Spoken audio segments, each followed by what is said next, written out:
cilj, kot je bil prejšnjo leto. Prejšnjo leto je šlo za odstavitev dupleške klike, ki je načelovala in ki še vedno preko mestnega sveta vodi to mesto. In za odstranitev Janševe fašistične vlade, ki je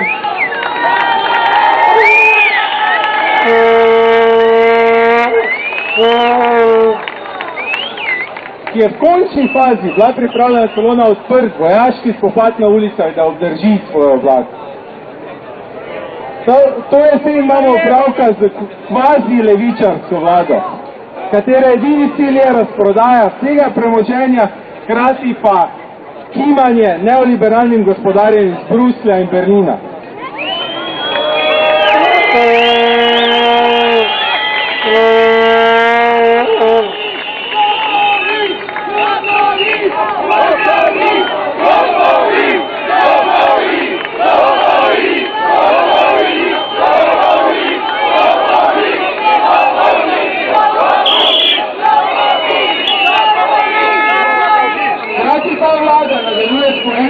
Prejšnji vlad, da zaposluje odslužene partijske kadre, kjerkoli pač najde mesto za njih.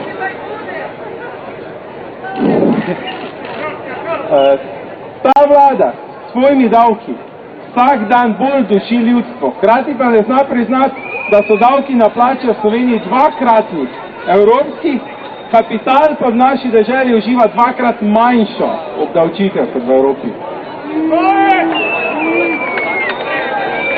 To vlado iz ozadja vodi eden izmed najbolj skorumpiranih županov v Sloveniji, ki svojo prisotnostjo na partizanskih prireditvah sramoti narodno-osvobodilni boj na Slovenskem.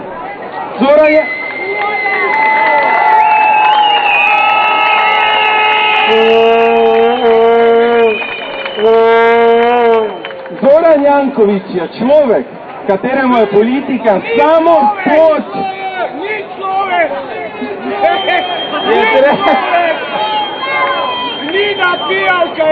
Njemu je politika samo pot, da uresničuje svoje pa družinske kapitalske interese.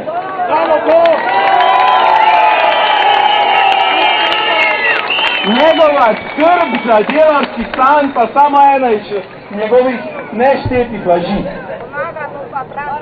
Kaj pa je Alenka Bratušek?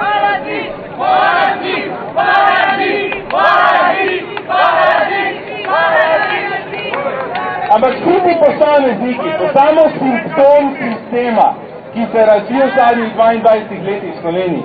In do te mere se razvil tudi predvsem zaradi naše neaktivnosti in naše apatičnosti.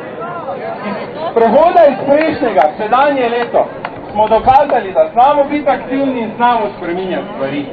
Ta boj moramo sedaj nadaljevati, ker toliko krivic, pa toliko nepravilnosti, koliko se jih je nabralo v zadnjih 22 letih, bo naš boj za njihovo odpravo še zelo dolg in zelo težek. Z tega mesta pa bi rad govoril vsem tistim, ki pravijo, da vstajniška gibanja, družbena civilna gibanja nimajo alternativ političnim strankam. Alternative so. Mi imamo svoje alternative. Alternativa je samo oskrba s hrano. Alternativa je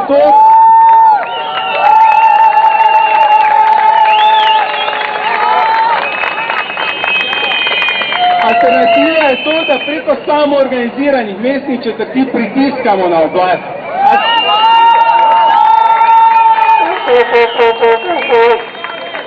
Alternativa je oddaja vseh praznih državnih in občinskih nepremičnin tistim, ki jih potrebujejo, ne pa da ljudi mečete iz svojih stanovanj.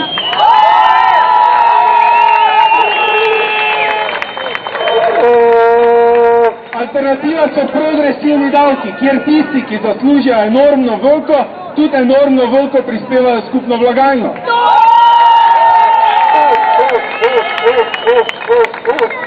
Alternativa je močna in varna socialna država za vse, pa še mnoge druge.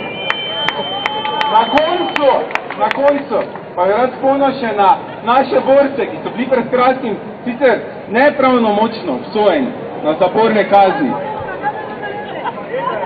Naj vejo, da dokler njihove kazni za junaška dejanja ne bojo preklicana, mi ne bomo zapustili naših ulic in naših trgov. Smrt fašizmu!